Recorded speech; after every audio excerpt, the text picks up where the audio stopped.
Hi everyone, welcome back. Thanks for joining us today. I've got a brand new story to share with you, so let's dive right in. My name is Alan, and if I'm being honest, my marriage was nothing short of a nightmare. The final straw came when I lost my job. Instead of standing by me, my wife Sandra laughed in my face and decided it was time to end our marriage. She walked away without hesitation, and I let her take everything she demanded.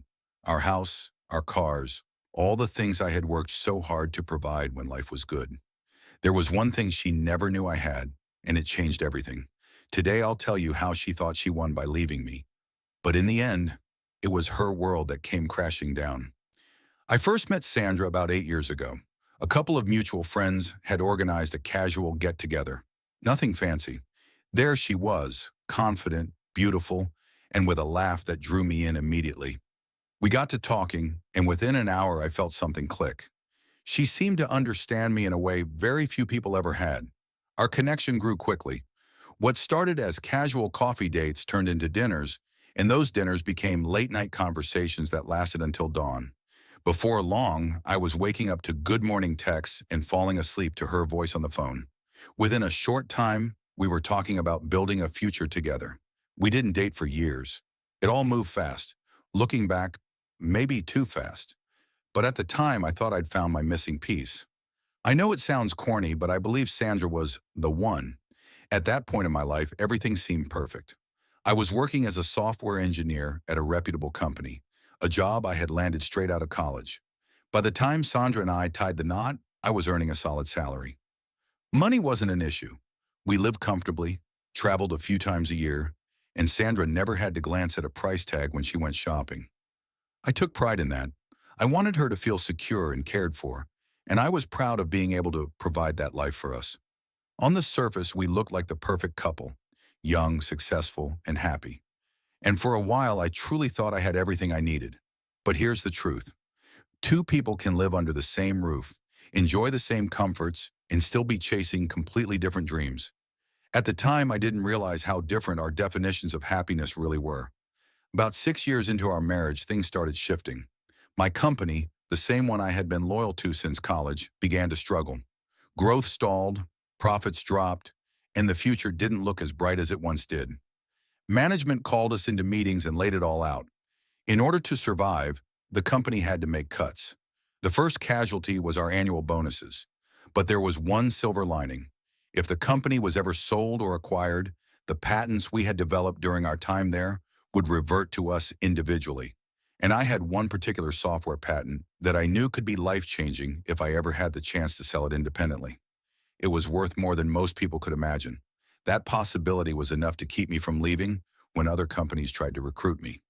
I believed in that long game, and I also felt a sense of loyalty to the company that had given me my first real shot. Sandra didn't see it that way. When I explained to her that things would be a little tight for a while, no more bonuses, fewer luxuries, her reaction was brutal. She looked at me as if I had personally failed her, as though my worth as a husband had been tied only to the size of my paycheck. The cold shoulder started immediately. That conversation marked the beginning of a new chapter in our marriage, and not a good one. It was like Sandra transformed overnight. The supportive woman I thought I had married was gone, replaced by someone obsessed with appearances, status, and keeping up with others. Suddenly, she was comparing me to her friends' husbands. She made snide remarks about why she had to live like this, as if we were destitute. But the reality was, we still had our house, our cars, and our lifestyle. The only difference was that she wasn't taking luxury vacations 3 times a year or buying designer handbags every weekend. To her, that felt like suffering. I kept trying to reassure her. I explained that switching jobs might bring quick comfort, but at the cost of losing out on a much bigger opportunity down the line.